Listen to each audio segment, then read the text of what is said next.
안녕하세요. 예, 반갑습니다. 오늘 그 2019년도는 황금돼지해라고 그러죠. 황금은 뭐 부족하고 희소성이 있기 때문에 아마 가치가 있지 않을까 생각이 드는데, 뭐 바꿔 얘기하면 이제 복돼지다라고 볼 수가 있을 텐데, 어쨌든 올 한해 공부 열심히 하셔서 꼭 합격하는 그런 해가 되시길 바랍니다. 자, 오늘은 이제 교육과정부터 시작하는데요. 간단하게 우리가 좀 몇 가지 생각해보고 진도를 나가도록 하겠습니다.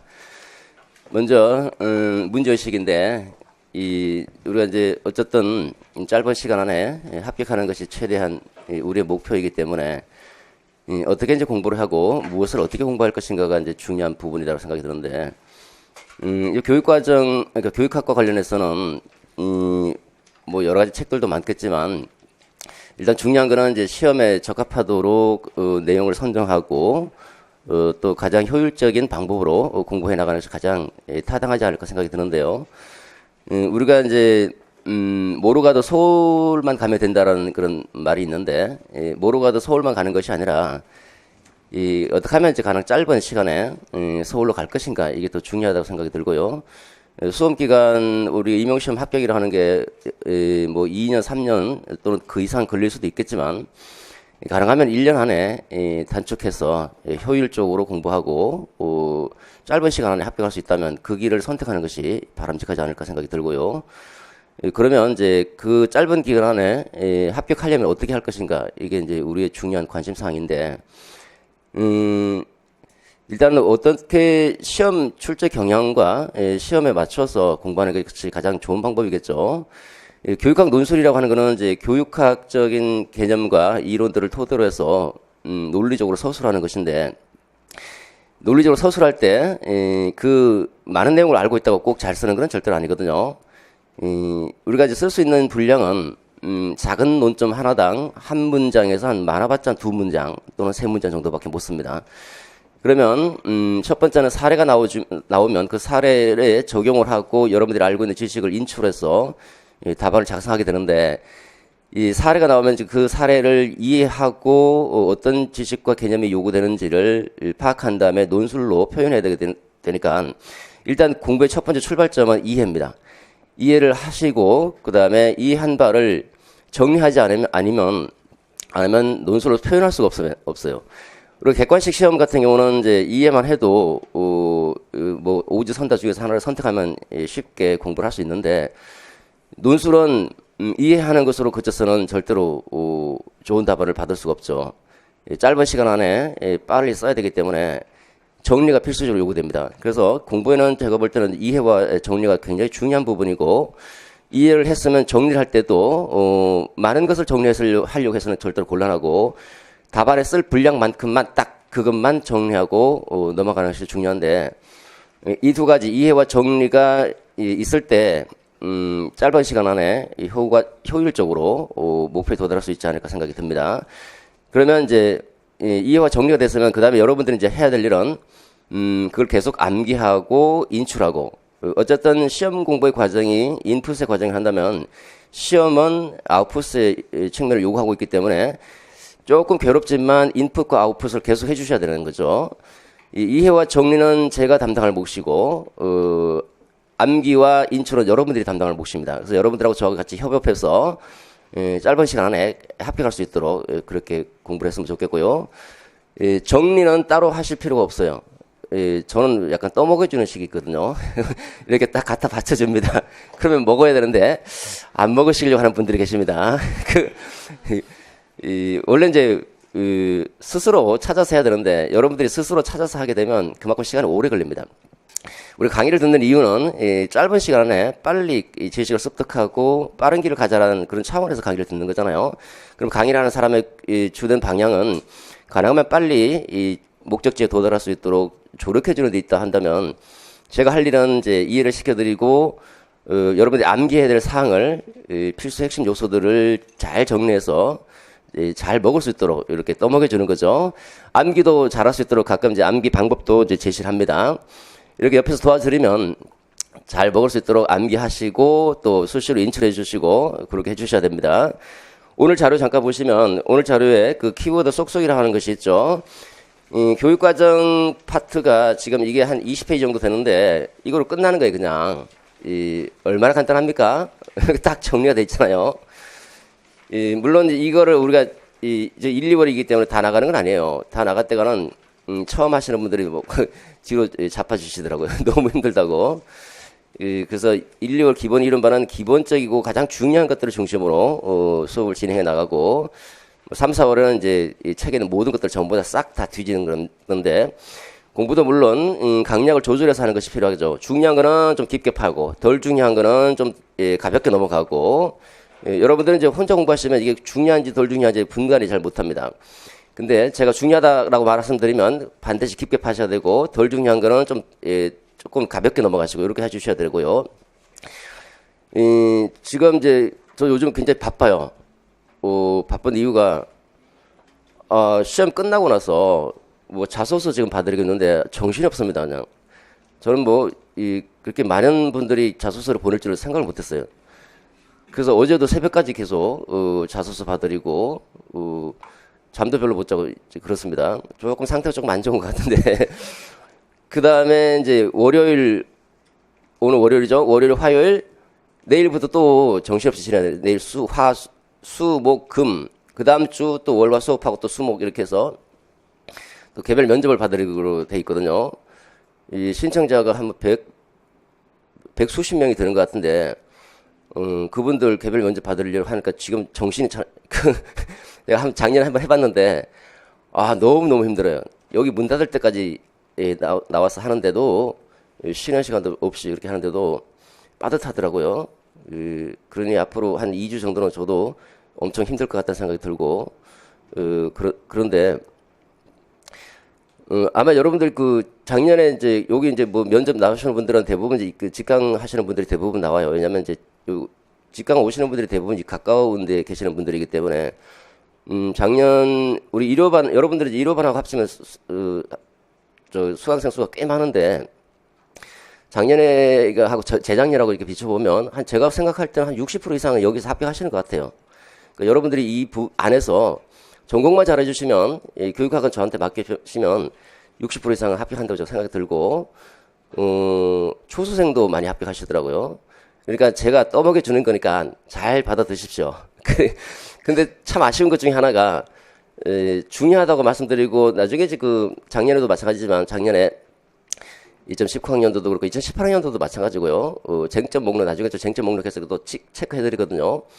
올해도 체크해드리는 거 그것만 보셔도 뭐 18, 19점은 그냥 나오는데 그럼에도 불구하고 한 13, 14분 맞으신 분들도 계시던데 그분들 참 저는 뭐 여러 가지 문제가 있겠죠. 근데 왜 그런 것들 중요하다고 했던 거를 안 보고 들어갔는가 체크한 거 그거만 체크까지 이렇게 표시해드렸거든요. 물론 이제 18, 19, 20점 받으신 분들도 꽤 있으신데 올해는 문제가 조금 어려워서 합격생 점수가 한 12점, 13점 정도 그 정도 수준인 거 전공에서 이제 일정 점수 이상 좀 받아주시고 그러면 합격선인 것 같은데 18, 19점 받으시면 꽤 잘하신 거죠, 그죠? 그리고 18점 받으신 분 중에서도 떨어지신 분들 여러 있는데 그거는 교육학은 잘했는데 전공에서 조금 이제 미스가 난 거죠. 그런 분들은 이제 여기는 뭐 혹시 이제 재수생 분들도 계실 텐데 전공 부분에서 왜 문제가 생겼는지 다시 한번 고민해 보시고 또 새로운 방법으로 공부를 해야 되지 않을까 생각이 듭니다. 그러니까 올해 같은 경우 가드너 같은 경우도 가드너의 그 개념하고 구성 요소 그다음에 방법 요거 세 가지 체크해드리면서 꼭 보시라고 그러는데 그리고 이제 가드너 뭐 암기 방법도 알려드리고 그리고 또 뭐 평정법은 이제 간단하게 제가 넘어가서 뭐 특별히 지적한 건 아니지만 나머지 부분들은 다 지적해드렸고 신뢰도 추정 방법도 신뢰도 개념하고 추정 방법 그다음에 향상법 요 세 가지 중요하니까 꼭 보고 들어가시라 그러는데 뭐 보고 들어가셨는데 그때 뭐 생각이 안 났다는 분도 계시더라고요. 그러니까 제동 반문한다 이렇게 해서 암기 방법까지 알려드렸어요. 그런데 뭐 여러 가지 문제들이 있을 수는 있겠죠. 어쨌든 믿고 그 중요하다 생각하는 거는 꼭 보시고 들어가시면 교육학 때문에 떨어지는 일은 별로 없을 거예요. 이렇게 정리까지 제가 해드리잖아요. 얼마나 좋습니까? 가만히 앉아서 열심히 공부만 하시면 됩니다. 열공하시고. 자, 그래서 어쨌든 뭐로 가도 서울만 가지 말고 가능하면 빠른 시간 안에 서울을 갈 수 있도록 노력하도록 하고요. 강의 특징입니다. 제가 강의 특징은 전체 맵을 보여드리고 전체 구조를 이해한 다음에 우리가 이제 가옥의 형태를 알려면 가옥의 구조를 파악해야 되는 것처럼 교육학의 내용을 이해하려면 전체 구조를 파악하는 것이 우선이기 때문에 구조를 먼저 잡아드리고 그 다음에 세부 내용들을 설명해 들어가고요. 설명이 끝나면 정리합니다. 정리해드리는 식으로 들어가죠. 그래서 전체 구조를 파악하고 그 다음에 핵심 개념들을 이제 이해하고 이해한 내용을 다시 정리한 다음에 그 다음에 여러분들은 암기하고 인출하고 이런 식으로 진행해 나가고요. 수업이 끝난 다음에 우리가 이제 1시 반에 수업이 끝나니까 이 월화반은 이제 1시 반에 끝나서 6시, 5시, 6시 정도까지 자율적으로 이제 학습을 하게 되는데 자율적이기 때문에 참석을 안 하셔도 상관없지만 참석하시는 것이 좀 더 좋을 거예요.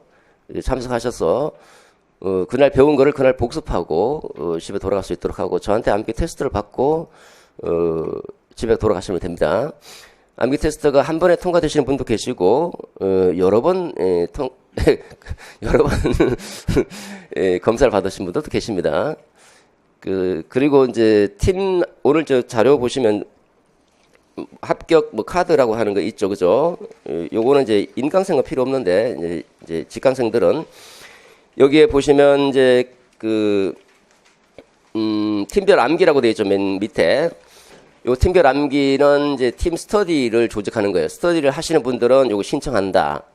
스터디를 하지 않는다 그러면 신청하지 않는다. 여기다 체크해 주시면 되겠고, 팀원이 되고 싶은 사람 혹시 있으면 이제 옆에다 기재해 주시면 됩니다. 요거는 이제 마찬가지로 수업 끝난 다음에 일정한 시간을 공부하고 팀원들끼리 모여서 암기 테스트를 하는 것도 거기 팀원들끼리 암기 테스트하고 또 저한테 암기 테스트를 받고 그렇게 하는 부분인데 이 부분은 좀 이따가 다시 설명드리도록 하죠. 내일이죠, 내일. 오늘 저 스터디가 구성이 되면 내일부터 이제 본격적으로 팀원들끼리 이제 스터디가 운영이 될 건데 그때 그 방법은 다시 한번 설명드리도록 하겠습니다. 자, 요거는 이제 쉬는 시간에 요 앞에다가 제출해 주시면 될 겁니다. 자, 강의 계획 보도록 하겠습니다. 강의 계획 프린트물 잠깐 보시면요. 1주는 이번 주죠. 월화 교육과정 거의 다 나갑니다. 일부 조금 빼고. 그 다음에 두 번째 주 교육 심리 3주까지 걸쳐서 양이 좀 많기 때문에 넘어갑니다. 교육 심리 제가 작년에 모의고사 때 그런 얘기를 했어요. 교육 심리 이거 이상하다 올해 시험 우리가 공부해야 될 부분이요. 제일 중요한 부분이 교육 행정이거든요. 교육 행정은 항상 나오니까 내년에도 나올 거예요. 이거는 이유가 있어요. 항상 나오고 그 다음에 두 번째는 뭘 가르칠 것인지 교육 과정에 대해서 이해하고 있는지 그 다음에 이걸 어떻게 가르칠 것인지 교육 방법론에 대해서 이해하고 있는지 가르쳤으면 평가를 해야 되겠죠. 평가에 대해서 알고 있는지 요 네 개가 굉장히 중요한 부분이에요. 행정학, 교육 과정, 교육 방법론, 교육 평가 네 가지. 이 네 가지가 주된 영역이다 알아볼 수 있고 여러분 이 네 가지를 반드시 잡으셔야 되고 이 중에서 교육 행정은 나오고 나머지 세 개 있죠. 세 개 중에서 하나가 빠지고 나머지가 들어와요. 그런 식이에요, 하나가. 근데 작년에는 이제 교육 방법론이 빠지고 교육 심리가 들어왔죠, 그죠? 교육 심리. 저도 이제 작년에 예상했어요. 교육 심리가 이거 나올 것 같다. 그럼 교육 심리가 중요하다고 얘기하고 이건 나올 것 같다고 말씀드렸어요. 그랬더니 잘 귀담아 들으신 선생님은 저한테 와서 선생님 교육 심리 중에서 뭐가 나올까요? 이렇게 물어보시더라고요. 전체적인 이제 학교 동향도 살펴가면서 제가 이제 모의고사 같은 경우는 그렇게 이제 하기 때문에, 나름대로 이제 뭐 생각도 좀 많이 하고 그렇습니다. 그래서 어떤 분들은 선생님 뭐 찍어준 것도 다 나오고 하니까 신기가 있는 게 아니냐 이렇게 얘기하시는데 제가 봐도 약간의 신기는 있는 것 같아요. 어떨 때는 약간 무서워지는 우리는 어쨌든 이제 처음에 공부할 때는 전체적으로 다 공부를 하시고, 나중에 다시 또 중요한 것, 선별해서 공부해 나가는 것이 필요하다는 생각이 듭니다.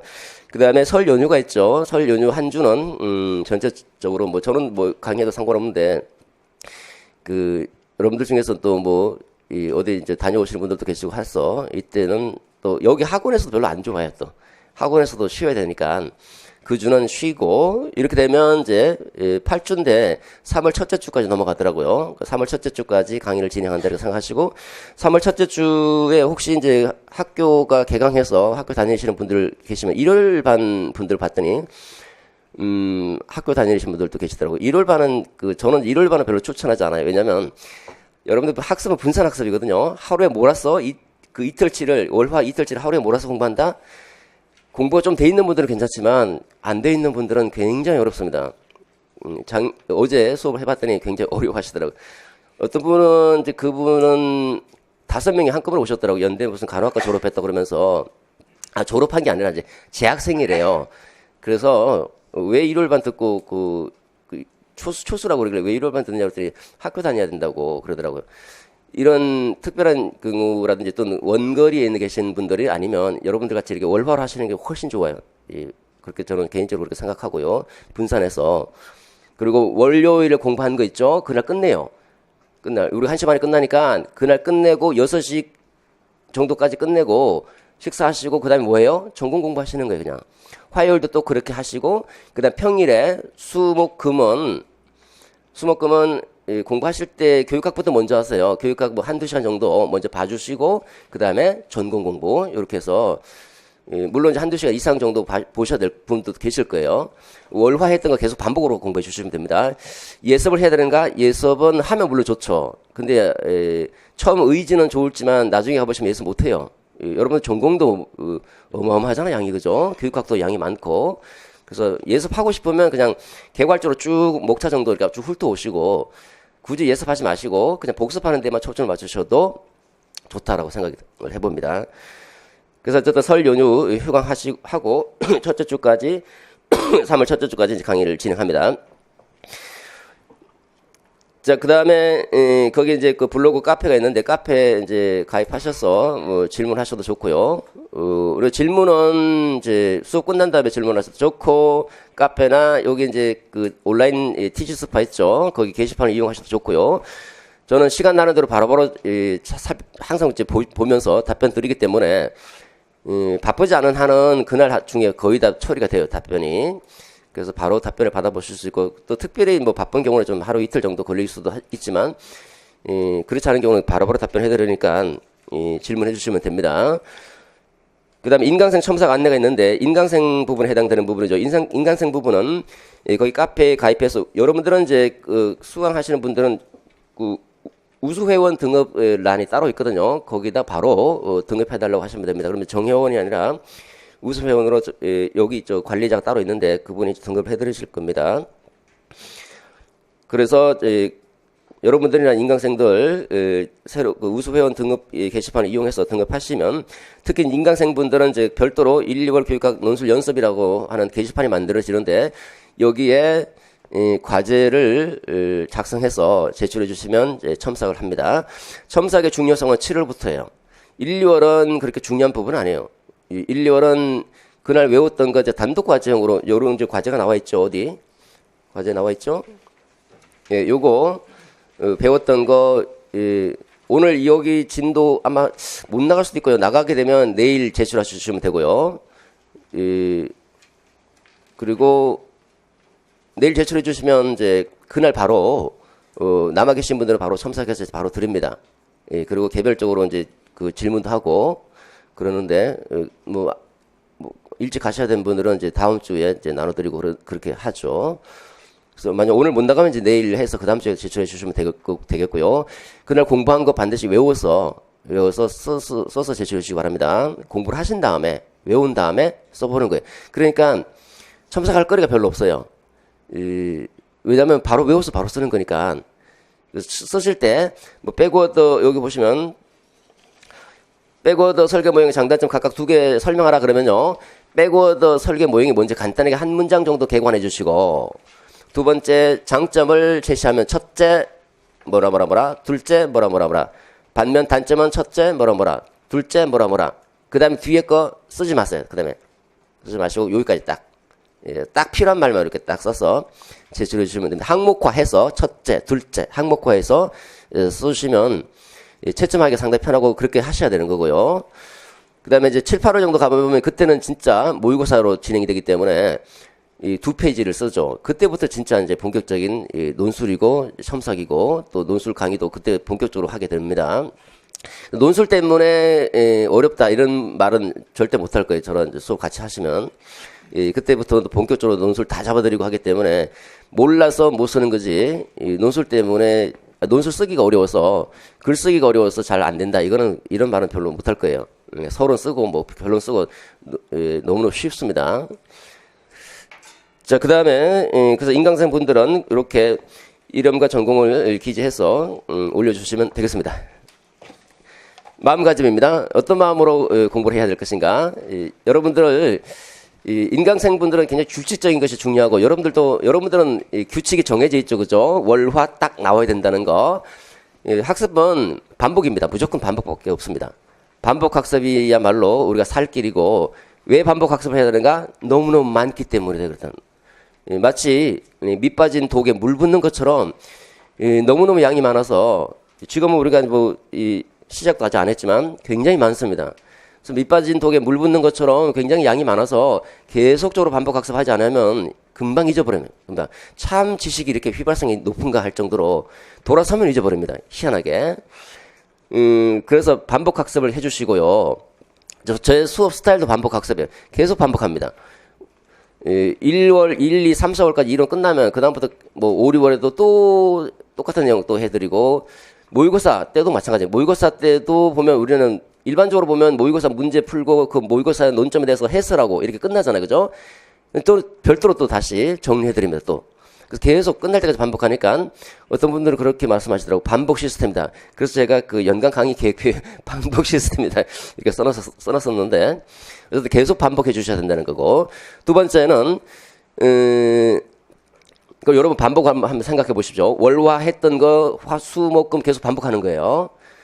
그리고 규칙적으로 학습해야 되는데 여러분들은 가능하면 빠지지 마세요. 특별한 일이 아닌 한은 이 지정된 시간에 꼭 일찍 오셔서 공부하시고 또 그날 배운 걸 그날 끝내고 이렇게 그런 식으로 규칙적으로 공부해 나가시는 것이 좋다고 생각이 들고요. 또 인터넷으로 수강하시는 분들은 반드시 자기 자신과 계획을 해서 철저하게 자신에 대한 책임감을 가지고 공부를 해 나가시는 것이 필요하다 이렇게 생각을 해봅니다. 그래서 이제 규칙적으로 학습하고 반복 학습하다. 이것이 이제 여러분들에게 드리고 싶은 마음가짐이다. 이렇게 볼 수 있습니다. 자, 교육과정부터 들어가도록 하겠습니다. 교육과정이란 무엇인가? 교육과정이라고 하는 것은 이제 학교 다니면서 많은 얘기들을 많이 들었죠. 교육과정이라고 하는 학교의 전공 분야도 따로 있고, 또 이제 처음 들어가 보면 대학교의 교육과정 여러분들 선택해야 되고, 그다음에 초중고등학교 교육과정 이수했느냐 이런 말도 하고, 하다못해 무슨 뭐 백화점이라든지 그 무슨 뭐죠? 애들 그 문화센터 맞죠? 예. 선생님 잘하시네요. 문화센터에 가봐도 뭐 커리큘럼이 어떠니 교육과정이 어떠니 이런 얘기를 하잖아요. 그죠? 그런 얘기를 참 많이 듣습니다. 근데 굉장히 교육과정이라는 개념은 굉장히 포괄적이기 때문에 무엇이 교육과정인가라는 것을 답을 하라 그러면 답을 하기가 굉장히 곤란해요. 어떤 여러 가지 상황 맥락에 따라서 다양한 의미로 사용되고 있기 때문에 교육과정이라는 개념 자체는 굉장히 어떻게 보면 모호할 수도 있는 개념이다라고 보는데 교육과정 우리 교육학에서도 교육과정이라는 개념 자체가 굉장히 많은 의미로 사용되고 있어요. 예를 들어서 학교에서 만들어 놓은 학교 계획표 이것도 교육과정이 되는 것이고 만약에 이게 문서로 되어 있는 학교 계획표다. 학교 1년치 교육 계획표 1년치 학교 계획을 세우거든요. 그것도 교육과정이에요. 이거는 학교 수준 교육과정이다 하는 것이고 또 만약에 여기 2015 개정교육과정이다 그러면 2015 개정교육과정이 또 공적인 문서로 되어 있죠. 그것도 국가 수준에서 교육 계획을 세운 거예요. 이것도 교육과정이 되는 것이고 그 다음에 여러분들 학교에서 수업을 하잖아요. 수업도 교육과정이 되는 거예요. 수업도. 또 학생 입장에서는 여러분들 학생이 어떤 교육 내용을 제공해주면 학생은 나름대로 교육 경험을 하게 되죠. 학생들이 배우는 그 학습 경험도 교육 과정이 되는 거예요. 굉장히 보면 넓어지죠. 학생의 교육 경험이 또는 학습 경험이 교육 과정이 된다는 것은 학생들마다 교육 과정이 다 다를 수 있다는 거예요. 학생들마다 배경 지식이 다르고 그다음에 이해 수준이 다르기 때문에 천차만별의 교육 과정이 생기게 되는 거예요. 이렇게 보면 교육 과정이라는 개념은 굉장히 포괄적이에요. 공적인 문서에서부터 비롯해서 선생님이 하는 수업 행위나 학생이 배우는 학습 내용 그걸 자신이 경험한 거 학습 경험에 이르기까지 교육 과정에서도 우리 학문적 측면에서 교육 과정에서도 이렇게 스펙트럼이 굉장히 넓다라는 건데 쉽게 얘기해서 한마디로 만약에 간단하게 얘기한다면 교육 내용이다 뭐 이렇게 볼 수 있겠죠, 그죠? 그래서 무엇을 가르칠 것인가와 관련되는 것이 교육 과정이고 학생 입장에서는 무엇을 배웠는가라고 하는 것이 교육 과정이 되는 겁니다. 교사 입장에서는 무엇을 가르칠 것인가와 관련되는 것이 교육 과정이고 학생 입장에서는 무엇을 배웠는가, 선생님이 1+1은 2라고 설명했는데 학생은 선생님 1+1은 2가 아니라 1+1은 1입니다 라고 배웠다 하면 어떻습니까? 교사가 가르치는 교육 과정은 1+1은 2가 교육 과정이 되는 것이고 학생 입장에서 뒤집어서 무엇을 배웠는가 1+1은 1이라고 자기가 이해하고 배웠다 하면 그게 교육 과정이 되는 거예요. 또 학생 입장에서는. 그렇기 때문에 잠재적 교육 과정을 하는 것도 잠재적 뒤에 교육 과정이라는 말이 붙잖아요. 그죠? 그 교육 과정은 교사가 1+1은 2라고 가르쳐 줬는데 걔는 1+1은 1이라고 배운 거예요. 그냥. 또 실제 학교 생활을 하면서 공적으로 교사가 의도하지 않은 걸 배운 거예요. 학생 입장에서는. 아까 말씀드린 대로 교육과정의 개념이 이렇게 굉장히 넓기 때문에 학생이 경험한 거 그것도 교육과정인 거예요. 교육과정. 그래서 그걸 잭슨은 잠재적 교육과정이다라고 얘기하는 거예요. 잠재적 교육과정 올해 출제됐거든. 2019학년 올해 작년이죠. 2019학년도 제가 분명히 말씀드렸어요. 잠재적 교육과정이 중요하다 이거. 프린트까지 나눠드리면서 영교육과정하고 잠재적 교육과정 다 중요하지만 영교육과정보다 잠재적 교육과정이 더 중요하다라고까지 말씀드렸거든요. 교육과정 개념이 굉장히 넓어졌죠. 또 하나가 더 있거든요. 영교육과정이라는 게 있어요. 아예 안 배운 것도 교육과정이네. 이거는 조금 논란이 될 수 있어요. 영교육과정은 배우지 아니한 것. 중요한데도 불구하고 학생들이 못 배웠다. 그것도 교육과정인데 교육과정 널 교육과정이에요. 널 교육과정. 교육과정인데 빠져있는 교육과정이라는 거겠죠. 근데 간접적으로는 배워야 될 것을 배우지 못했다라는 측면에서 교육과정이라는 명칭이 붙지만 어쨌든 안 배운 것이기 때문에 이걸 교육과정이라 봐야 될 것인가라는 논란이 될 수도 있는 거죠.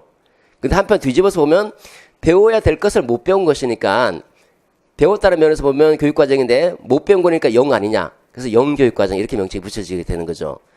이렇게 보면 교육과정이 지금 제가 아까 스펙트럼이 넓다라고 설명드렸던 것처럼 국가 수준부터 시작해서 공적인 문서에서부터 시작해서 선생님이 수업하는 수업 행위 그 다음에 무엇을 가르쳤죠? 교육 내용이고 그 다음에 학생 입장에서는 뭘 배웠는가까지 이르기까지 다 교육과정의 스펙트럼이 우리 교육학에서 들어와 있는 교육과정이다 이렇게 보시면 돼요. 예. 그래서 교육과정 유형 그러면 공적인 문서로 기록된 공식적 교육과정 그 다음에 학생 입장에서 배운 거 공적인 교육과정은 뭘 가르칠 것인가 관련되고 이걸 뒤집으면 뭘 배웠는가에 관련되는 거죠. 뭘 배웠는가. 의도한 것을 배우면 공적인 교육과정이 되는 것이고 의도하지 않은 걸 배우면 잠재적 교육과정이 되는 것이고 배워야 될 것을 못 배웠다. 교육과정이 0이 되는 거예요. 교육과정이 0이 돼버리는 거죠. 0교육과정. 이렇게 이 교육과정 유형이 나눠질 수 있다는 유형이. 그래서 거기 스팅킹 맵을 보시면 그 교육과정 유형 그래서 세 가지로 딱 구분하고 있잖아요. 그죠? 키워드 속속에 보면 그 싱킹 맵이 있죠. 이렇다라고 하는 겁니다. 그래서 무엇을 가르칠까? 교육 내용에 대한 이해와 탐구라고 볼 수 있는데 이 교육 내용은 학습자 입장에서는 뭡니까? 학습 경험이 되는 거예요. 이걸 뒤집으면 양면적인 관계가 있다고 볼 수 있겠죠. 그래서 우리가 무엇을 가르칠 것인가라고 하는 것이 이제 일단 요 주목할 질문은 뭘 가르칠 것인가, 무엇을 가르칠 것인가 관련되는 게 교육과정이다 하는 것이고 이거 뒤집어서 학생 입장에서 보면 뭘 배웠는가 라고 하는 게 교육과정이다. 이런 정도의 마인드를 갖고 접근하셔야 됩니다. 뭘 가르칠 것인가, 뒤집으면 뭘 배웠는가, 이게 교육과정의 범주 안에 들어간다. 이렇게 보시면 되고 교사 입장에서는 교육 내용이 되는 것이고 학습자 입장에서는 학습 경험이 되는 거예요. 그럼 교육 내용과 학습 경험이 뭐가 다른가? 교육 내용은 교사가 학습자에게 전달하고자 하는 내용인 거예요. 1+1은 2라고 해서 전달하고 싶은 거죠. 전달하고자 하는 내용이라고 하는 것이고 이거는 공적인 문서로 기재될 수도 있고요. 공적인 문서에 기재되어 있는 것을 선생님이 약간 수정해서 다른 방면으로 1+1을 설명할 수도 있는 거고 어쨌든 가르치고자 하는 교육 내용이 되는 것인데, 이거는 교육 내용은 교사가 전달하고자 하는 내용이고, 학습 경험은 뭘까요? 학습자가 교육 활동 속에서 배운 것, 교육 활동 속에서 경험한 것, 교육 활동에서 경험한 것, 이게 교육 경험이 되는, 교육 경험 또는 학습 경험이 되는 거죠. 학습 경험은 학생들마다 천차만별이 되어버린다라는 거예요. 천차만별. 자, 두 번째입니다. 그럼 이제 교육과정의 어원이 뭔가? 커리큘럼이다. 커리큘럼이라고 하는 것은 이제 이게 어원이 이 쿠렐에서 나온 거예요. 우리가 영어로 보면 커리큘럼인데 커리큘럼의 어원은 쿠렐이라고 해서 이제 이 커라고 하는 게 뭡니까? 그 약자가 우리가 커죠? 커런시, 뭐 커런트 이렇게 하잖아요. 그죠? 뭐 흘러간다, 뭐 시대적이다, 뭐 이런 뜻이 있잖아요. 그죠? 흘러가는 거예요, 그냥. 지나가는 거. 그래서 이게 여기는 지나가는 말이 달려가는 경주 코스다라는 명사적 의미가 있고요. 그 다음에 우리가 예를 들어서 말이 여기서부터 시작해서 이런 코스를 거쳐서 이런 목적지에 도달한다 그러면 1학년 때 요 코스, 2학년 때 저 코스, 3학년 때 이 코스 하면서 졸업. 이렇게 해서 이 세 개의 코스를 다 마치면 이 목적지에 도달해서 졸업하게 된다 그러면 요 코스가 뭐예요? 코스가 교육 과정이 되는 거예요. 그죠? 교육 과정. 요거는 명사적 의미죠. 말이 달리는 코스, 레이스 코스. 키워드 쏙쏙 아마 그 2페이지에 어디 있을 겁니다. 우리 교재를 보면 교재 앞에 표지가 좋지 않아요? 이게 참 꿈보다 해몽이라고 이거 표지 만드신 분이 그러시더라고요. 뭐 20대 소비 성향에 뭐 어쩌고 말은 참 좋더라고요. 소비 성향에 뭐 감수성 어쩌고 막 이렇게 설명해놨는데 그래서 이렇게 만들었다 그러길래 그래서 20대 분들이 좋아하는 것 같아요. 만약에 저는 선생님 30대인데요. 저도 좋은데요. 그러면 마음은 20대인 거예요.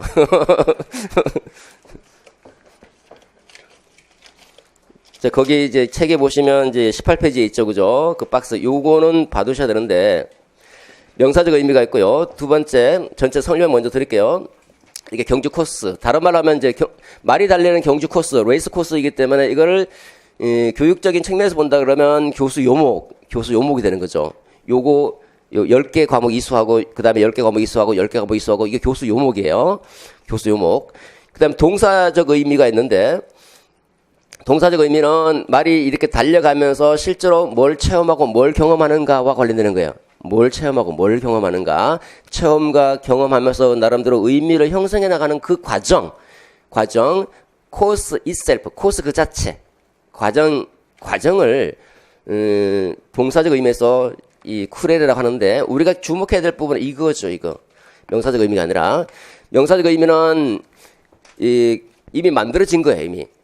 1학년 때는 요거 배우고 2학년 때 저거 배우고 이렇게 이미 만들어진 것이기 때문에 교수 요목이고 교수 요목은 결과로서의 교육 과정이 되는 것이고요. 그 다음에 동사적 의미는 실제로 말이 달리면서 체험하는 것이기 때문에 말이 달린다는 동사, 말이 달린다. 달리면서 체험하는 각가지 체험하는 경험들, 포인트가 체험과 경험과 의미 형성이에요. 체험, 경험, 반성, 의미 형성. 이게, 그러니까 달리는 그 과정 자체죠. 우리가 말이 달리다 보면 뭐 자갈밭도 있을 것이고, 또는 언덕도 있을 것이고, 그럼 뭘 경험하느냐 이거죠. 다분히 어떻습니까? 학습자의 입장에서 바라보는 거죠. 어떻게 보면 이 교육 내용이랑 요 명사적 의미는 교사 입장에서 바라보는 것이고, 요 동사적 의미는 학습자 입장에서 바라보는 쿠렐의 의미다라고 볼 수 있죠. 그래서 저거를 과정으로서 교육 과정이다라고 얘기합니다. 그래서 전자는 몰라도 후자는 반드시 알아두셔야 돼요. 반드시. 자, 거기 잠깐 보시면 전통적 개념이 바로 명사적 의미고 현대적 개념은 동사적 의미입니다. 그래서 명사적 의미를 보시면 말들이 따라 달려가는 경주 코스로서 거기 동그라미 3번에 교수 요목을 말한다. 요런 정도면 되는 거예요. 이거 뭐 알 필요도 없고 현대적 의미에서는 동사적 의미죠.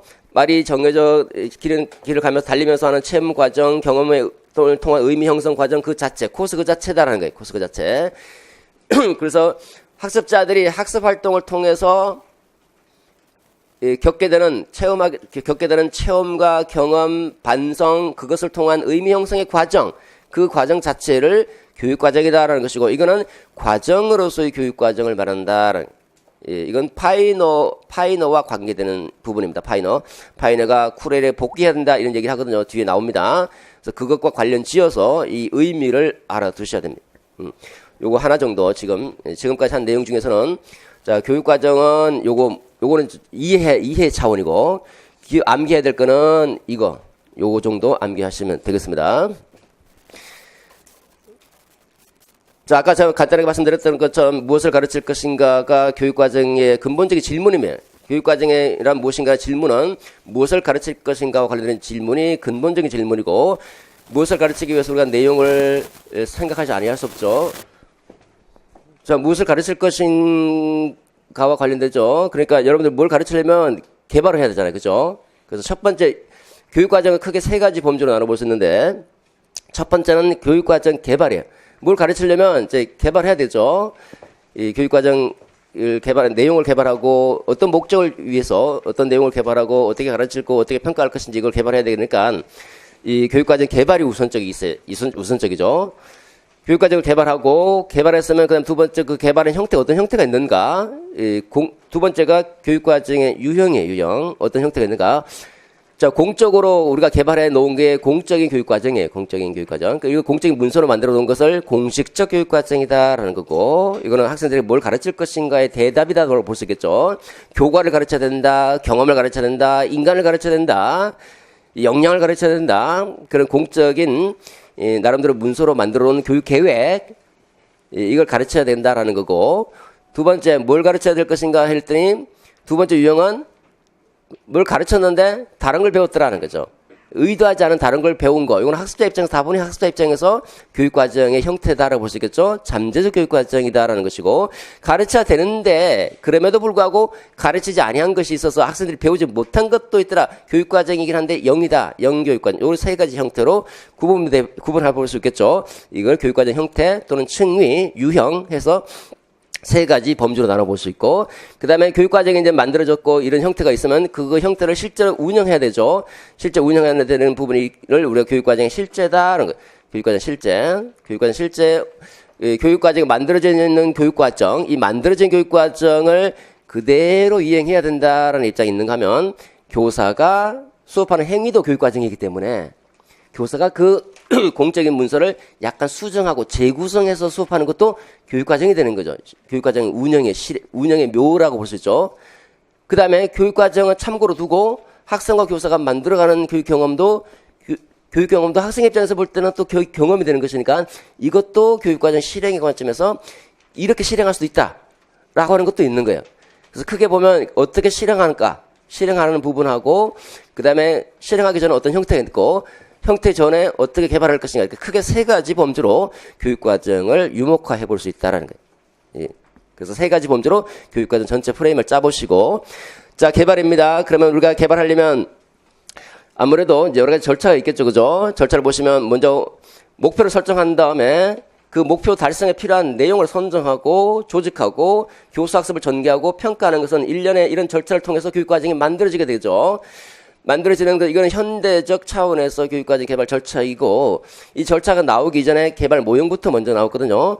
개발 모형 어떻게 만들 것인지에 대해서 개발 모형의 입장, 실제 모형, 이해 모형, 이렇게 세 가지 크게 범주로 나눠지는데, 개발 모형은 일단은 모형이라고 하는 거는요, 시각적으로 단순화 시켜 놓은 거예요. 우리가 분자 모형이다 그러면, 화학에서 분자 모형은 분자 모형을 쉽게 이해할 수 있도록 시각적으로 단순화 시켜 놓은 거죠.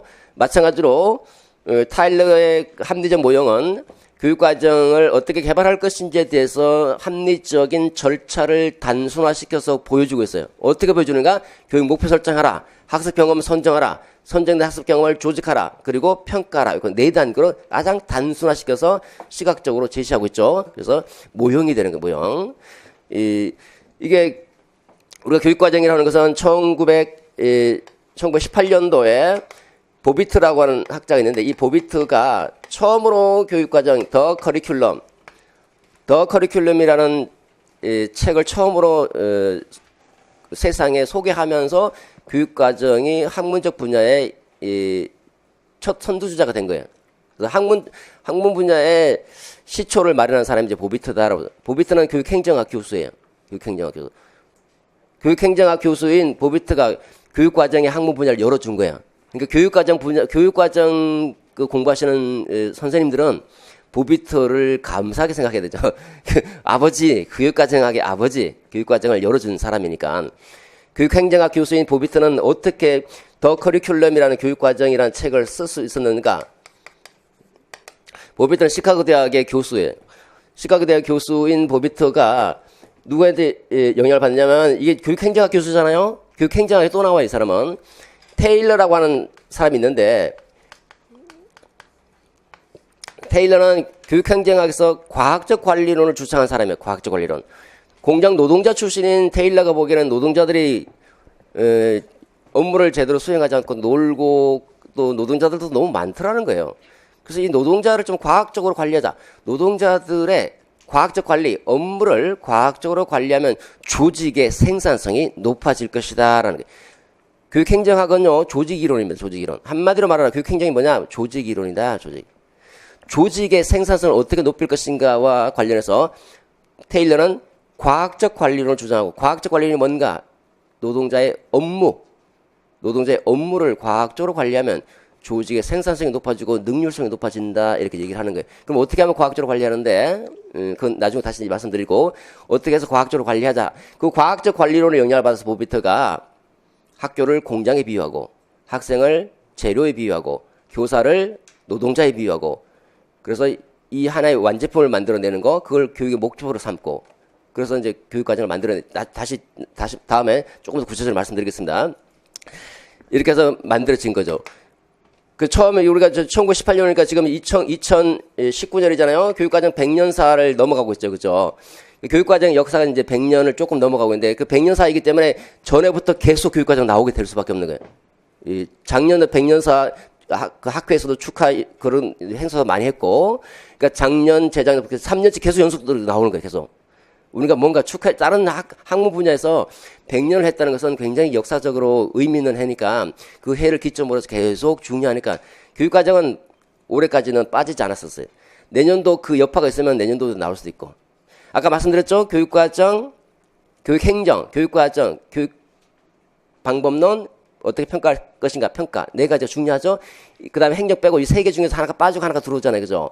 얘는 안 빠지지, 얘는 중요한 부분이니까. 그래서 올해 나온 게 이제 선정의 원리 이거 하고 잠재적 교육과정 이렇게 두 개 물어봤던 걸로 알고 있는데 그죠? 그 다음에 이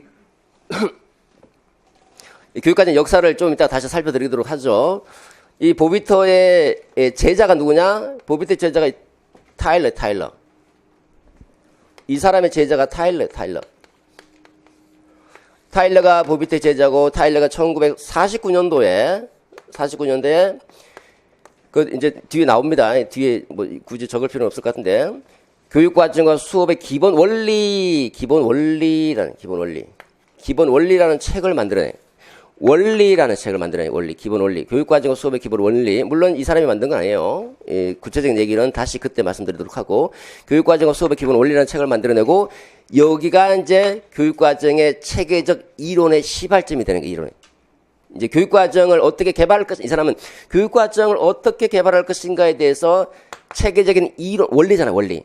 우리가 과학 원리, 무슨 원리라고 해서는 이론이에요, 이론. 그래서 이론화에 처음으로 작업한 사람이 교육과정 개발과 관련해서 교육과정 학계 이론화에 처음으로 접근한 사람이 타일러고, 이 사람 비슷하죠, 그죠? 테일러. 한 글자 타일러. 자칫해버리면 헷갈립니다. 타일러고 이 타일러가 교육과정 이론에 공헌한 사람이고 제가 볼 때 굉장히 천재적인 사람인 것 같아요. 지금까지도 영향을 주고 있는 거예요. 지금까지도 우리가 타일러가 어떻게 이론화 시켰죠?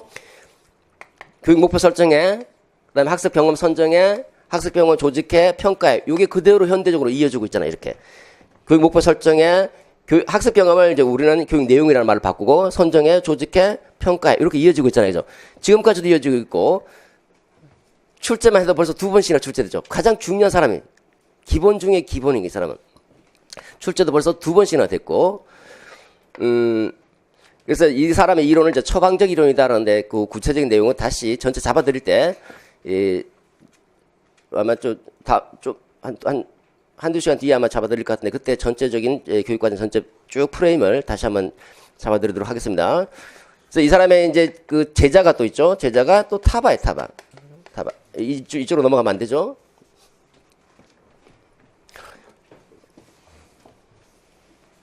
이렇게 이제 타바로 이어지는 타바가 더 정교하게 이론을 시켜줍니다. 정교. 타바 그러면 여러분 공부하신 분들은 아시겠지만 타바는 교사 중심 교육과정 개발 모형을 제시합니다. 얘는 일반적인 교육과정, 일반적 교사가 만들던 뭐 국가 수준에서 만들던 학교 수준에서 만들던 누구나 다 이용할 수 있는 가장 일반적인 교육과정 모델을 제시하고 그걸 좀 더 정교화시켜서 타바는 교육과정 개발 모형에서 교사 중심으로 넘어갑니다. 교사. 그 다음에 이어지고 있는 게 스킬백. 이렇게 이어지고. 지금 1980년도 나온 이 개발 모형을 계속 따르고자 하는 게 위긴센 맥타이. 지금 무슨 말인지 모르시는 분들도 계실 거예요. 위긴센 맥타이가 뭐지? 누구지? 뭐 이렇게. 그런 사람이 있습니다. 그 다음에 이 뒤에 또 이어지고 있는 사람이 있는데 이 49년도 이제 1969년도에 가보면요, 또 묘한 일이 발생해요. 지금 여기 보면 이 사람들이 개발 모형에도 처방적인 이론들을 제시하려고 하는 거고, 묘하게 실제 모형으로 넘어가요, 실제 모형. 실제 모형에서 슈왑이라는 사람이 이제 등장하죠, 슈왑. 슈왑이라는 사람은, 1969년도에 무슨 말을 하냐면, 교육과정 분야는 죽어가고 있다. 교육과정 분야는 죽어가고 있다. 교육과정 학은 죽어가고 있다. 이런 얘기를 해요. 교육과정 분야가 죽어가고 있다? 왜 죽어가고 있다고 말을 할까? 구체적인 얘기 다시 말씀드리겠습니다. 이 이론을 해놨는데 이게 실제 적용이 안 되더라고요, 적용이. 실제 교육과정을 하려고 그랬더니 실제 교육과정에 적용이 안 되는. 실제 교육과정은 여러 사람들이 목표 설정 하나 하는 것도 너무너무 어렵다는 거예요. 목표 설정 되게 쉬운 것 같은데 목표 설정이 사람들마다 다 다르잖아요.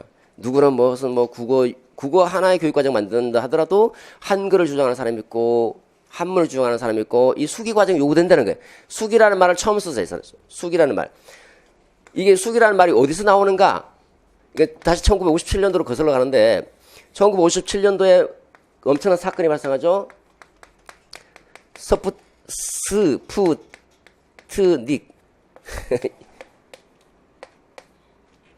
스푸트닉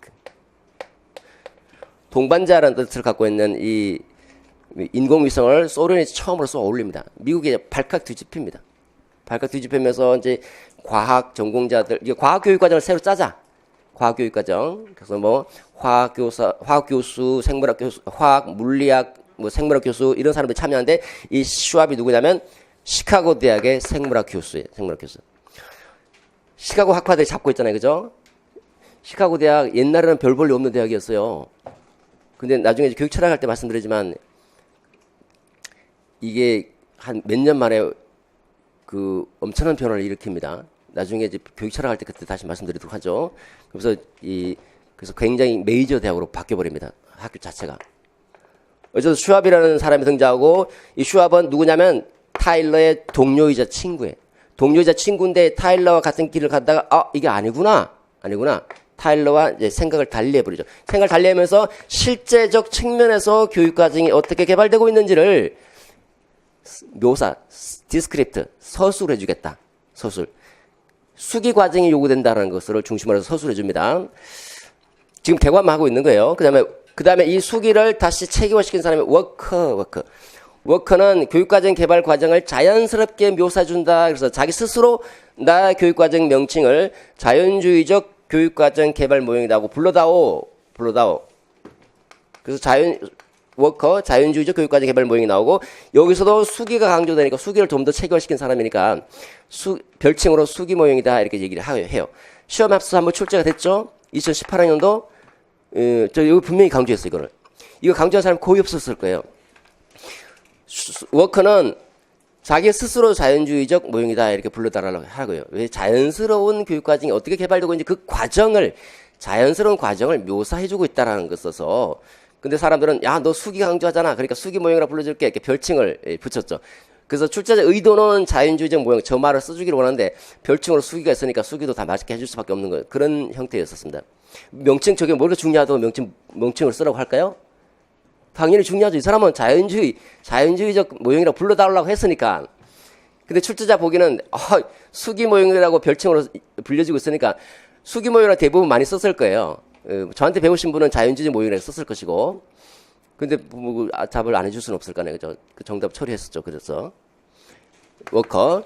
그 다음에 넘어오면서 이해 모형으로 넘어오는데 이해 모형 이 사람은 이제 1970년도부터 누가 선두주자냐면 파이너가 선두주자예요. 파이너라고 하는 학자가 보기에 슈압 너 얘기 참 잘했다. 교육과정 분야 죽어가고 있다. 그래 맞아. 이 사람 교육과정 분야가 죽어가고 있다는 말은요. 이 개발 모형에서 제시하는 것이 실제 전혀 도움이 안 되더라는 거예요. 그러니까 이제는 개발의 시대는 가고 이해의 시대가 온 것이다. 이해 시대. 교육과정 지금까지 뭐 어떻게 개발을 할 것인가에 초점을 맞췄다면 이제는 개발의 시대는 끝났다. 개발된 교육과정의 내용을 들여다봐야 된다.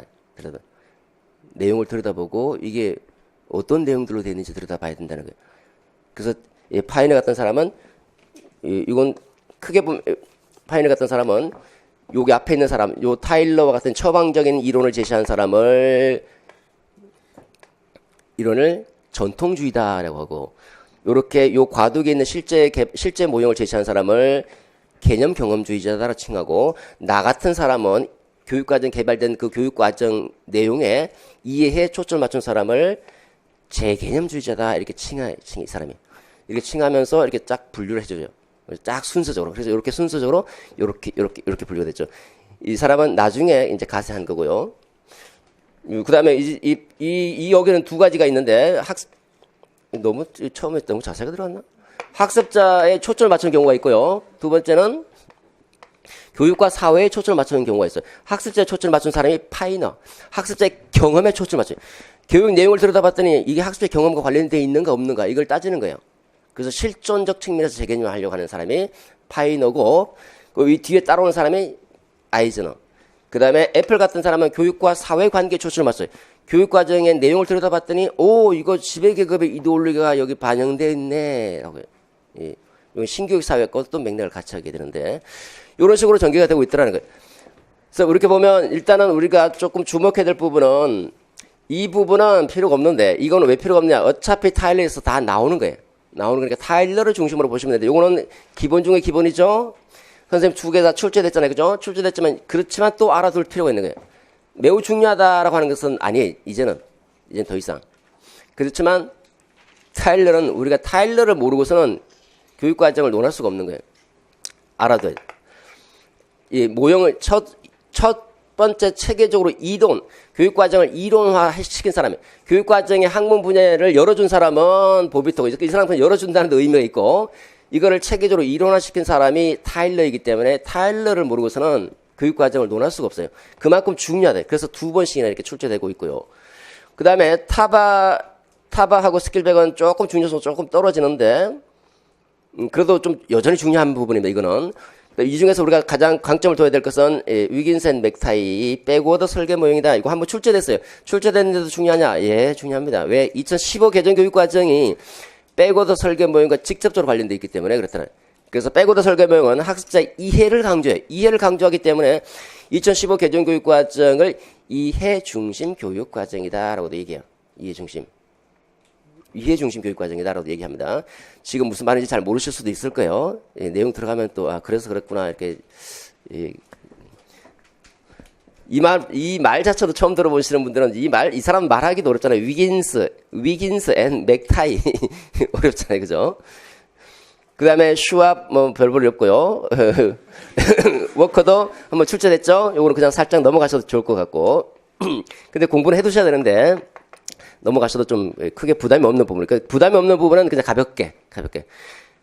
중요한 거는 깊게. 요거 이해로 넘어갔거든요. 이해 중요한 파트죠. 이 사람의 파이너가 개발의 시대는 가고 이해는 시대 왔다. 하지만 개발의 시대가 완전히 갔는가? 아니다. 우리는 학교 교육이 존재하는 한 늘 교육과정을 개발해야 되는 거잖아요. 그죠? 늘 개발은 존재해야 되고 또 최근에 개발의 시대를 다시 문을 열려고 하는 사람이 위긴센 맥타이 1980년대 딱 다시 1980년대 들어오면서 낙오 학생이 너무 많더라고요. 미국에. 부시 행정부 당시에 낙오 학생이 너무 많아서 81년도에 낙오 학생 방지법을 또는 낙오 아동 방지법을 제정하면서 국가 성취 기준 수준에 미달한 학생들을 어떻게 교육할 것인가라는 논의 대상이 돼버립니다. 그래서 성취 기준 중심으로 교육을 전개해야 된다. 교과서 중심 아니야. 미국은요 연방정부 주정부와 연방정부가 있잖아요, 그죠? 연방 국가이기 때문에 연방 정부가 교육을 관할할 것 같지만 아니에요. 교육은 중앙 집권형, 미국은 중앙 집권형 교육 체제가 아니라 지방 분권형이에요. 연방 정부는 교육에 관한 권한이 전혀 없습니다. 주 정부가 교육을 관할하게 되는 거예요. 우리 주 정부를 뭐라고 얘기합니까? 지역 사회다, 컨트리, 지역 사회다라고 했지. 커뮤니티. 그래서 우리가 보통 지역 사회다 이런 얘기 하잖아요. 그 미국에서 나온 얘기거든요. 그 주 정부별로 교육 과정을 만들고 그 주 정부의 제공되는 그 주 단위의 표준 교육과정, 공통 교육과정이 있는데 이 교육과정을 무시하고 교과서 중심으로 수업하니까 학생들의 성취 수준이 떨어지더라. 그래서 성취 기준 중심의 교육 개혁 운동이 발생하게 되고 그 성취 중심의 교육 개혁 운동의 시발점이 된 사람이 평가 전문가거든요. 이 사람이 평가 전문가인 빼고도 위긴스 맥타이가 이 시발점이 되고 그래서 평가를 먼저 앞세워버립니다. 평가 전문가니까 자기가 목표 설정 다음에 우리가 목표 설정 다음에 내용 선정 조직이잖아요. 타일러는 그죠? 타일러처럼 목표를 우선시합니다. 우선시하지만 평가를 그 다음에 순위로 놓고 그 다음에 내용 뒤에 수업 활동 계획을 뒤에 배치시켜서 얘를 뒤로 가버리고 얘를 앞으로 보내니까 백워드잖아요. 백워드. 이게 뒤로 가버리니까 백워드. 후진한다. 후진 설계 이렇게 번역하기도 하고요. 뒤집어서 쓰니까 역행이다 이렇게 번역하기도 합니다. 그래서 지금 우리가 교육과정 개발 이해는 이제 개발의 시대는 갔다 하지만 여전히 우리가 지금 현재 2015 개정교육과정은 또 역량을 강조하는 역량 중심 교육과정이라고도 해요. 그럼 역량을 강조하는 교육과정을 새롭게 또 만들어지고 있잖아요. 그 교육과정 개발은 파이너가 말했던 것처럼 완전히 간 건 아니에요. 여전히 거기 분야에 종사하고 중시하고 있는 학자들이 매우 많고 또 한편으로는 이 파이너의 동조에서 이제는 이해에 초점을 맞추고 있는 학자들도 점점 증가하고 있어요. 지금까지는 이 부분에 초점을 많이 맞췄죠. 다음은 이쪽으로 넘어올 수 있다는 이쪽으로 넘어오게 되면 파이너가 제일 기점이니까 이 사람이 선두주자예요. 선두주자. 이 사람을 무시해서는 시험에 여러분들을 무시할 수 있다는 그러니까 얘는 필수적으로 알아야 돼. 필수적으로 중요하다. 그죠? 그 다음에 두 번째 중요한 사람이 이제 아이저너와 애플인데 제가 볼 때는 이 사실 다 중요한데 이 두 사람이 조금 더 중요하다 이렇게 볼 수 있을 것 같고요. 자, 그 다음 두 번째로 넘어가도록 하죠. 여러분들 강약을 조절하시면서 이제 공부를 하십시오. 이제 개발된 교육과정에 어떤 형태들이 있는지 아까 간단하게 개괄적으로 설명드렸던 것처럼 공적인 문서가 있고 공적인 문서가 있는데도 불구하고 다른 것을 배우는 경우가 있고 아예 공적인 문서에 빠져버린 것이 있더라라는 거. 이 세 가지로 형태를 구분해 보시죠. 자, 교과를 강조하는 교과를 중심으로 교육과정을 구성하는 경우가 있고요. 경험을 중심으로 교육과정을 구성하는 경우가 있고 학문의 기본 지식 구조를 중심으로 교육과정을 구성하는 경우가 있고 인간을 중심으로 교육과정을 구성할 수 있고 전체를 통합하자 아니야 이제는 지식보다는 역량이 강조돼 역량을 중심으로 교육과정을 구성하자 이런 형태로 전개가 되고 있는데 이게 이제 우리가 뭘 가르칠 것인가와 관련해서 그러면 뭘 가르칠 것인가 교과를 가르치자 아니야 학생의 경험을 가르치자 이런 논의들은 있을 수 있잖아요. 그죠? 교육과정의 역사입니다. 미국의 교육과정 역사 미국은 이렇게 전개되고 있어요. 이렇게. 우리나라 교육과정 역사는 1차 교육과정, 2차, 3차, 4차, 5차 이후. 현행 교육과정도 통합교육과정이면서 동시에 역량 중심 교육과정이에요. 현행 교육과정은 몇 차예요? 예? 7차? 몇 차라고 하는 사람은 바보예요, 바보. 현행 교육과정은 수시체제. 수시로 교육과정을 개정하는 체제. 2007 개정부터 7차 이후에 2007 개정부터는 7차, 8차 이거 없습니다. 그냥 2007 개정교육과정, 2015 개정교육과정, 이렇게 2007, 2009, 2015 개정교육과정. 그 해 개정된 그걸 명칭을 따서 수시로 개정하니까 2015 개정교육과정 이게 정식 명칭이에요. 뭐 거기다 8차, 9차 이건 바보예요, 바보. 교육과정 자체를 아예 모르는 거예요. 예. 어떤 강의하시는 분들도 어떤 그렇게 얘기하시는 분들도 8차다, 뭐 9차다 이렇게 얘기하시는 분도 있는데 바보예요, 그거. 진보주의를 보면요, 지금 뭐 여러 가지 섞여서 선생님 무슨 말인지 잘 모르겠는데 이렇게 말할 수도 있을 거예요. 처음 들으면 물론 공부 좀 하신 분들은 아 그렇지 맞아 그렇구나. 여기 뭐랄까 좀 정리가 되긴 하겠지만 몰라도 돼요. 일단 내용 들어가면 나중에 다시 또 정리가 될 거예요. 진보주의는 we teach 영어 안 쓰겠습니다. we teach children not subjects. 우리는 교과를 가르치는 것이 아니라 아동을 가르친다라고 얘기하거든요. 진보주의 슬로건이에요, 슬로건. 우리는 교과를 가르치는 것이 아니라 아동을 가르친다라고 하고 있죠. 교과를 가르친다라는 말은 교과 지식을 가르친다라고 하는 것이고, 아동을 가르친다라는 말은 아동의 경험을 가르친다라는 거거든요. 교과를 가르치는 것이 아니라 아동을 가르친다라고 하는 거. 이게 중요한 슬로건인데, 보면 교과 지식과 아동의 경험이 딱 대비가 되잖아요. 그죠? 전통적으로 교육과정 뭘 가르칠 것인가? 교과 지식을 가르치자, 아동의 경험을 가르치자. 이 두 가지가 늘 왔다 갔다 하면서 저렇게 역사가 전개되고 있는 건데, 교과 지식을 강조하는 입장, 교과 교육과정이죠. 교과 지식을 강조하다 보니까 학생이 사라져버리죠. 학생이 경험과 흥미와 전혀 관계없는 거잖아요. 누가 수학을 좋아하는 사람 누구 했죠? 물리 좋아하는 사람 아주 이상한 사람이 있을 거예요. 그렇지 않으면 아동 흥미와 크게 관계없는 거예요. 수학이라 하더라도 아동 흥미, 경험과 관련돼서 야, 너가 시장에 갔는데 물건을 사려고 하는데 어떻게 살래? 이렇게 하면 좀 재미가 있을 수 있잖아요. 그죠? 같은 내용을 가르치더라도 아동의 경험과 직접적으로 연관시켜서 가르치면 훨씬 쉽잖아요. 그걸 강조하는 게 이거예요. 아동이 죽어버리니까 아동을 살리기 위해서 아동의 경험을 중심으로 교육과정을 구성하자라는 얘기가 나오고, 그 다음에 다시 학문 중심 교육과정이 등장하는데, 학문 중심 교육과정 아동의 경험을 강조하니까 교과 지식이 또 사라져버리죠. 교과 지식을 애들이 체계적으로 습득하지 못해. 그러면 교과 지식을 체계적으로 습득하려면 교과를 강조해야 되는데, 교과를 강조하는데 얘네들은 어떻게 했냐면 교육 방법상에서 문제가 있죠. 주입식, 암기식, 설명식 이렇게 하니까 문제가 있으니까 아동의 능동성도 보장하면서 동시에 교과도 강조할 수 있는 입장이 없는가? 이게 학문 중심 교육거든.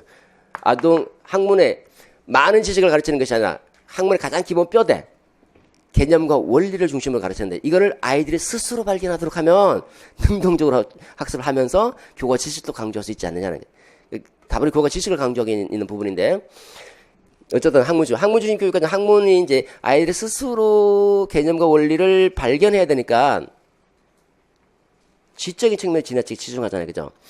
그리고 우리는 이렇게 얘기하잖아요. 야, 인간은 지덕체, 지적, 인지, 심동적 측면에, 정의적, 심동적 측면에 다 조화로운 발달을 추구하는데 왜 지적인 측면에만 치중하느냐?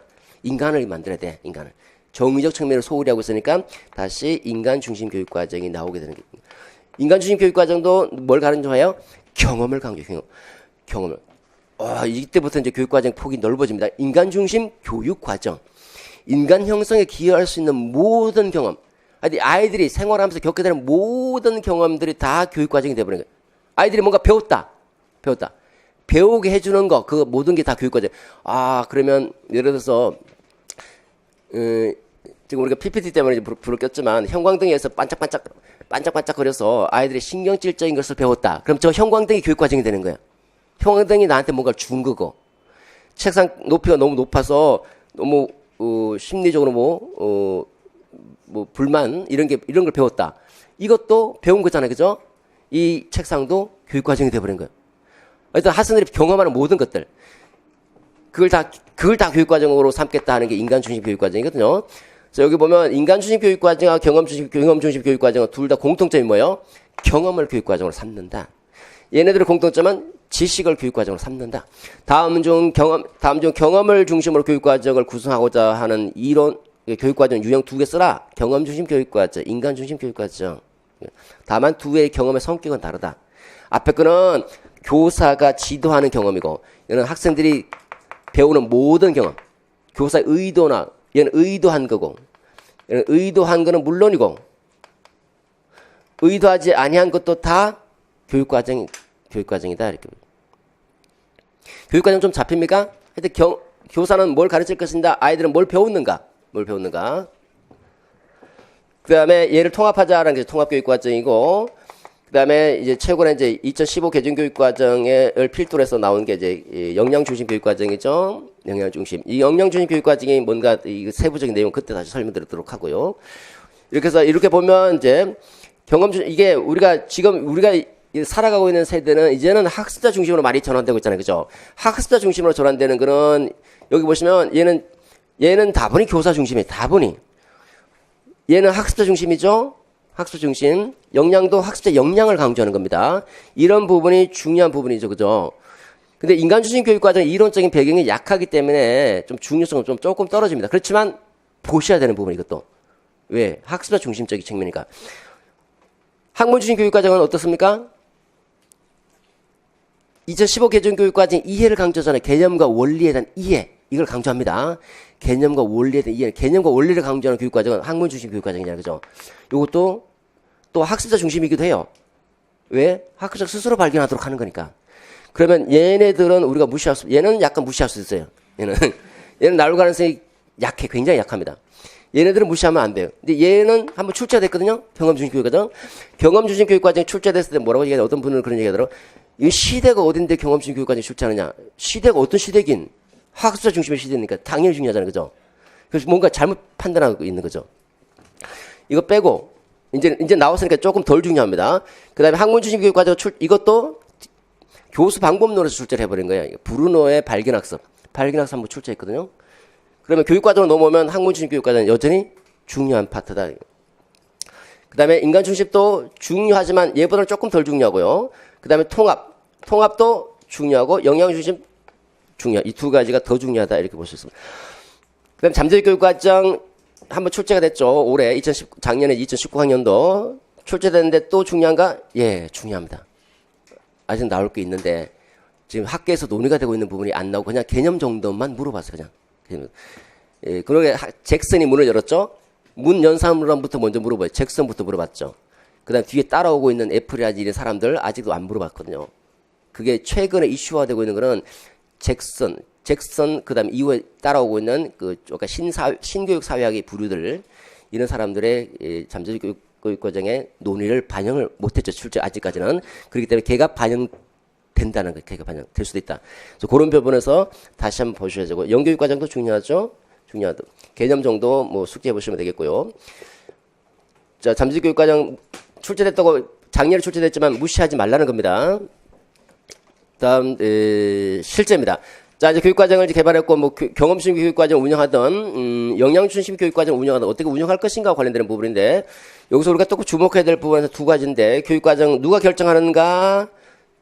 중앙집권형이 있을 수 있고 교육부가 결정하는 중앙집권형과 그 다음에 시도교육청이나 학교가 교육과정을 만들어내는 지방분권형이 있고 이걸 두 가지를 절충한 절충형이 있을 수 있습니다.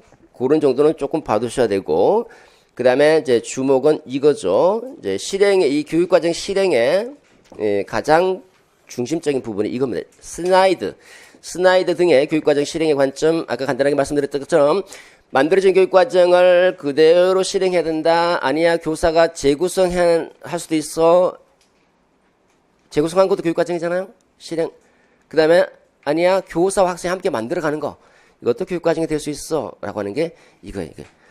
이렇게 해서 이제 2015 개정교육과정은 여러분 세부적인 사항들을 몰라도 돼요. 2015 개정교육과정이 강조하고 있는 거 그런 정도만 체크하면 되는데 요거는 뭐 우리가 지금 당장 다룰 일은 아니고 3, 4월 때 다루는데 아까 말씀드린 대로 1, 2월은 가장 중요한 거 다 나갔다가는 좀 우리가 다 나갈 수도 없고 그래서 가장 중요한 것들을 중심으로 나가고 나머지 좀 덜 중요한 것까지 다 포함해서 이제 하는 거는 3, 4월에 그때 다시 쭉 전부 다 이제 나간다 이렇게 보시면 되고요. 그다음에 여기 이제 나름대로 이제 생각해서 여러분들 잘 받아 드시라고 키워드 쏙쏙인데 요거 교육과정 오늘 뭐 20페이지밖에 안 되죠, 그죠? 요거 갖고 다니시면서 갖고 다니시면서 보시라고 제가 드린 것, 갖고 다니시면서 수시로 이렇게 인출하고 할 수 있도록 핵심만 딱 뽑아놓은 겁니다. 아마 답안지 쓸 분량 한 요 정도밖에 안 되지 않을까. 여기 살을 약간 보태서 요 정도밖에 안 되지 않을까 생각이 듭니다. 자, 좀 쉬었다가 이제 본격적으로 내용 설명하도록 하겠습니다.